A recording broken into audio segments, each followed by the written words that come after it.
कभी किसी प्रोजेक्ट में गहराई तक डूबे हुए ऐसा महसूस किया है कि आप सही दिशा में जा रहे हैं और फिर अचानक आप मानसिक अवरोध से टकरा जाते हैं? एक मिनट आप प्रगति कर रहे होते हैं और अगले ही मिनट आप सोचते हैं, मैं यह कर ही क्यों रहा हूं? चाहे वह लंबित रिपोर्ट पूरी करना हो या दुनिया की सभी समस्याओं को हल करने की कोशिश करना हो, कोई दबाव नहीं।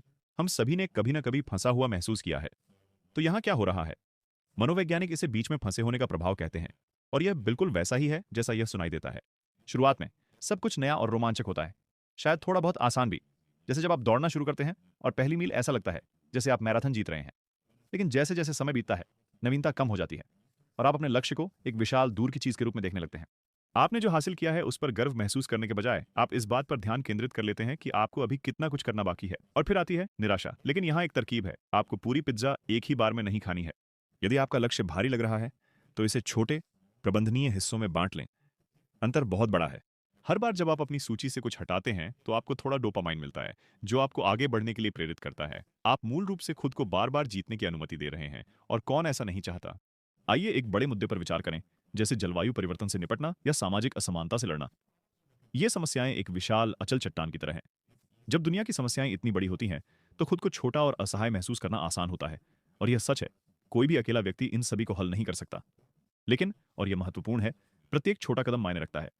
जब आप और हजारों अन्य लोग आगे बढ़ते रहते हैं तो वह सामूहिक गति वास्तविक परिवर्तन लाती है। वास्तव में शोध से पता चलता है कि जबकि बहुत से लोग जलवायु परिवर्तन के बारे में गहराई से परवाह करते हैं, केवल लगभग एक तिहाई लोग लगातार कार्रवाई करते हैं। तो कुछ लोग क्यों जुड़े रहते हैं? यह सब एक सरल चीज पर निर्भर करता है, विश्वास। वे मानते हैं कि उनके कार्य, चाहे वह रिसाइकलिंग हो, पर्यावरण के अनुकूल नीतियों के लिए मतदान हो या दूसरों को शिक्षित करना हो, फर्क डालते हैं। और अंदाजा लगाइए क्या? वे सही हैं। छोटे कार्य बड़े कार्यों में बदल सकते हैं, और इतिहास साबित करता है कि परिवर्तन अक्सर कुछ प्रेरित व्यक्तियों से शुरू होता है जो हार मानने से इनकार करते हैं। अब, इससे पहले कि आप सोचें कि यह सब जुनून और दिल के बारे में है, चलिए गुस्से की बात करते हैं। हाँ, आपने सही सुना। कभी कभी क्रोध वास्तव में प्रगति को बढ़ावा दे सकता है। उदाहरण के लिए अमेरिका में नागरिक अधिकार आंदोलन को याद करें। लोग प्रणालीगत नस्लवाद और अन्याय से नाराज थे, और उस सामूहिक क्रोध ने परिवर्तन के लिए प्रेरणा पैदा की। जब सही तरीके से उपयोग किया जाए, नैतिक आक्रोश एक सुपर पावर हो सकता है। यह हमें दांव पर लगे मुद्दों पर ध्यान केंद्रित करने और समाधान के लिए प्रेरित करता है। बस याद रखें, आप समस्या से नाराज हैं, फंसे होने से नहीं। और सहयोग को न भूलें। जब आपके साथ खाई में लोग होते हैं तो फंसा हुआ महसूस करना कम अकेला लगता है। जब आपको समान विचारधारा वाले लोगों का समुदाय मिलता है तो आपकी प्रेरणा आसमान छूने लगती है। कभी कभी सिर्फ दूसरों को कार्रवाई करते देखना आपको आगे बढ़ने के लिए आवश्यक प्रोत्साहन दे सकता है। इसके अलावा सहयोग नए दृष्टिकोण लाता है, जो एक जीवन रक्षक होता है। जब आप किसी समस्या को देख रहे होते हैं और सोच रहे होते हैं कि आपका अगला कदम क्या होगा, आप यह जानकर हैरान होंगे कि कुछ भी करना, कुछ भी, आपको अटके हुए से बाहर निकालने में कितना मदद कर सकता है। शायद यह आपके पेपर का पहला वाक्य लिखना हो, जल्दी से दौड़ लगाना हो, या उस याचिका पर हस्ताक्षर करना हो जिसे आप करने की सोच रहे थे। बात यह है कि कोई भी कार्य छोटा नहीं होता। ये डोमिनो प्रभाव की तरह है। एक छोटा सा कदम अगले को गिरा देता है, और अचानक आप फिर से सही रास्ते पर आ जाते हैं। और यहाँ है असली बात। जब आप इन बड़े लक्ष्यों को पूरा कर रहे होते हैं तो छोटे छोटे जीत का जश्न मनाएं।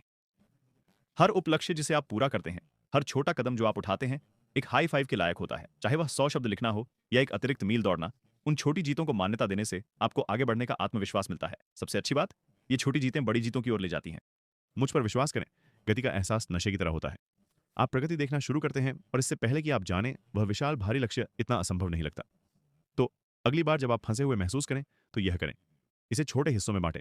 अपने लक्ष्य को छोटे और प्रबंधनीय हिस्सों में बांटें। कोई भी कदम उठाएं, कोई भी कदम इतना छोटा नहीं है कि उसे गिना ना जा सके। अपने लोगों को खोजें, आपको प्रेरित रखने के लिए एक समर्थन समूह प्राप्त करें। छोटी जीतों का जश्न मनाएं। हर छोटा कदम प्रगति है। बड़ी तस्वीर को ध्यान में रखें। बदलाव में समय लगता है, लेकिन यह होता है। याद रखें, आपको सब कुछ एक साथ करने की जरूरत नहीं है। छोटे कदम बड़े बदलाव में जुड़ते हैं। किसी भी लक्ष्य तक पहुंचने का रास्ता लंबा हो सकता है, लेकिन हर क्रिया जो आप करते हैं, चाहे वह कितनी भी छोटी क्यों ना हो, आपको मंजिल के करीब ले जाती है। तो आगे बढ़ें, भले ही यह एक छोटा कदम ही क्यों ना हो। तो आज आप कौन सा छोटा कदम उठा सकते हैं? मुझे टिप्पणियों में बताएं। मुझे इसके बारे में सुनकर खुशी होगी। और अगर आपको ये सुझाव मददगार लगे तो इस वीडियो को लाइक करें, किसी ऐसे व्यक्ति के साथ साझा करें जो फंसा हुआ महसूस कर रहा हो, और हर हफ्ते अधिक प्रेरणा के लिए सब्सक्राइब करना ना भूलें। याद रखें, आपको सब कुछ एक साथ करने की जरूरत नहीं है। छोटे कदम बड़े बदलाव लाते हैं। आप यह कर सकते हैं।